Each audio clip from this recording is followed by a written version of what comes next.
ele olhou pra mim, esperou me acalmar, e aí ele falou, se perguntou se eu sabia que as borboletas tinham pouco tempo de vida, né? Que elas morriam rápido. Então era mais... Aí ele me perguntou, você acha que ela foi mais feliz voando torta e aproveitando o tempo que ela tinha, ou ela ficaria mais feliz sem voar nunca, só porque ela voaria torta? Pausa. Fica essa pergunta pra você. Como ela seria mais feliz? Exatamente. Hoje, Vanessa, hoje você acha que ela seria mais feliz? Ai, voando, né? Voando torta, com todos os percalços aí da vida, ela é muito mais feliz voando torta, né? Do que passar esse tempinho de vida. Exatamente, né? Com medo de voar torta, né? Eu acho que é essa grande... E meu pai fez eu entender isso de forma tão bonita quanto a infância, que essa história ficou. Né? Ele fez uma coisa muito importante. A gente que é contador de histórias, a gente entende, aprende que quando você conta uma história, você não finaliza a história à sua maneira, você não põe uma moral naquela história, você não diz o que aquela história quer dizer, porque o que a história quer dizer, ela já disse, quando você contou ou quando você leu. Então, ele não veio e disse pra você, tinha que ser assim, ele colocou as possibilidades diante de você e fez você, a Vanessinha, de quantos aninhos? 6. De 6 aninhos, pensar qual era a melhor opção que você achava naquele momento. Isso. Que também não importa, pode ser uma, pode ser a outra, né? Mas eu vi como você se emocionou, ele precisava te ajudar mediar, a elaborar ali, né? E aí depois essa história volta pra minha vida, porque eu tenho um filho vai fazer 4 anos agora, e teve um episódio na escola em que ele caiu e cortou, né, aqui, e precisou levar ponto. E foi bem intenso o momento da injeção, para dar o ponto. Ele chorou muito. Ele estava com quanto? Ele tinha 2 anos. Precisou umas 3 enfermeiras segurá-lo. E aí ele chamava por mim, eu não podia mediar, então ele ficou muito... Foi um dia bem frágil, assim, para ele. Aí na hora do banho, eu falei, não, eu vou contar uma história para ele, né? E eu escolhi essa história porque tem um momento da operação mostra ali. Tem um momento da operação da borboleta e o Dr. Coruja tá justamente com os 2 instrumentos que foram usados no João. E aí eu contando a história, ele ainda estava tristonho, né? Quando ele viu esse momento aqui, ele falou, olha mamãe, igual eu, né? Ela precisou levar um ponto igual eu. E aí ele não pensou mais nisso de uma forma triste, porque ele ficava voltando que eu não fui lá, voltando que eu não... Ele voltava nisso, né, por conta da dor. E aí essa história aqui ele gosta muito porque a borboleta tem os pontinhos igual ele, né? Então é uma história que me marcou e com certeza vai... E apesar de ele ter ficado com os pontinhos, ele pode voar quando ele quiser. Pode, né? É só uma marquinha da vida, né? Ele vai voar. E tem um terceiro momento que ela marca a tua história, você diz. É esse. Na verdade, o primeiro momento é quando a gente aprende a ler, o segundo quando eu pego e me emociono com o João. Depois, agora, compartilhando com meu filho. Claro que as histórias, elas vão se inspirando até umas nas outras, é só porque essa me trouxe 2 referências de outras histórias. Sim.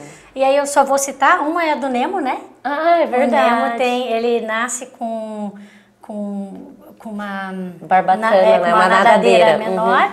E nós 2 aqui nadando. Uma nadadeira menor.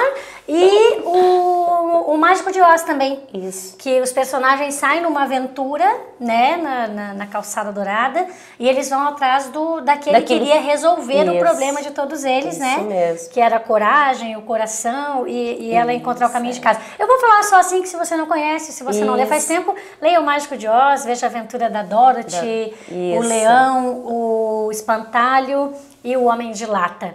Que eles saem também na direção desse, seria o mágico, que seria um médico que ia resolver a vida deles, né? E é verdade, assim, porque no próprio Mágico de Oz, depois, quando você chega no final e você vê o final da história... O final? Vocês precisam ler. É muito bacana nesse sentido, né? De como que as coisas podem se resolver dentro da gente, na verdade, né? E é bem isso que você colocou, né? A literatura, ela tem essa coisa humanizadora, né? Essa coisa, a história, tanto o ato de contar... como ouvir histórias, né? Acho que é anterior ao ler. E aí, e isso é que nos humaniza, né? Eu sou uma apaixonada, né? Por contação de histórias e pela literatura. Mas justamente por isso, por essa capacidade que ela tem de nos conectar, né? De nos ligar com o outro, de nos apresentar um mundo que é diferente do nosso, mas ao mesmo tempo que se aproxima com o nosso, né? Então, assim, a literatura, a partir disso aqui, a partir desse livro, a literatura passou a fazer parte da minha vida para sempre, né? Até na minha formação. E as histórias estão em tudo, né? A história está no teatro, a história está na música, está na poesia, está no livro, está naquilo que a gente constrói todos os dias, porque nós construímos histórias. Por isso que eu digo que todo mundo que vem aqui é uma pessoa comum / extraordinária, porque eu sei que você, como todos os meus convidados que estão vindo aqui, constroem histórias todos os dias, né? Eu não sei muito, assim, mas eu já ouvi você falar que na infância vocês não tinham muitas oportunidades e por isso hoje você oferece oportunidade para as crianças, né? Na verdade, a minha infância foi bem marcante, assim, a partir dos 8 anos, porque daí, dos 10, porque a minha vida dá uma virada, assim, né? E aí, meus pais se separam e aí a gente passa a morar numa favela na minha cidade, né? E aí sim, aí eu vivi uma fase em que a literatura era tudo que eu tinha. Dos 10 até... Aí a adolescência foi muito dura, né? Porque daí eu fico nesse contexto de periferia mesmo, de favela. E aí a literatura passa a ser a minha companhia, né? O teu resgatador. Meu resgatador era onde eu procurava consolo, procurava divertimento. Companhia. Aí sim, aí a literatura acho que foi fundamental até por como que a arte em si, ela pode ser, a literatura quanto arte, teatro, enfim, né? Essa questão que resistência, né? Fazer com que a gente resista em ambientes hostis, assim. Porque foi o ambiente em que eu acabei passando, né? Atravessando ali dos 10 anos em diante, até os meus 20 e poucos, até entrar na universidade. E hoje a Vanessa faz um trabalho também em comunidades carentes, levando as histórias, levando mediação de história, porque é importante isso, né? Como você teve a vivência, você sabe que pode resgatar muita gente ainda. E você trouxe outra indicação para nós, não trouxe? Trouxe outra indicação. Na verdade, essa história eu descobri tem umas 2 semanas com o João. Se chama Papai. E a gente se divertiu muito lendo a história. Ela é muito divertida, porque é a história de um menino que vai dormir e ele tá com medo de dormir sozinho, né? E aí tem uma surpresa na história. É que o menino realmente, ele não dorme sozinho.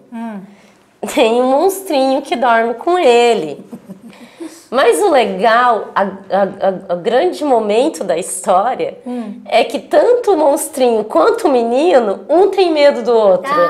E mostra 2 vidas paralelas. A vida do monstrinho e a vida do menino antes de dormir.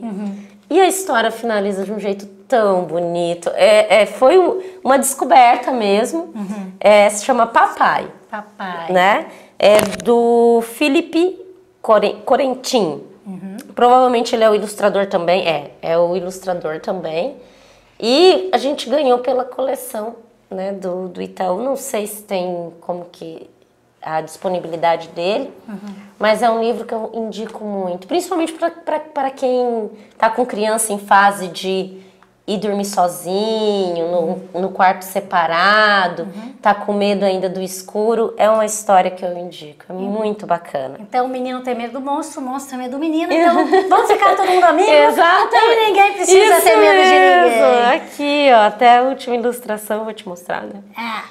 Vocês vão ver. Vem cá, Vanessa. É bem essa, ó. Vem cá. Vale a pena ver essa ilustração. Coisa mais linda. Vanessa, muito obrigada. Eu que agradeço, Potira, pela oportunidade, né, de estar falando sobre literatura, contação de história, que é uma coisa que eu amo, e essas narrativas, né, que nos atravessam não só pela literatura, mas a narrativa oral, a oralidade, é tudo nos atravessa e nos forma mesmo, né, nos humaniza. Isso mesmo. Muito obrigada. Obrigada. Então, nós desejamos a vocês muito amor, arte e afeto. E eu te pergunto, qual é a sua história?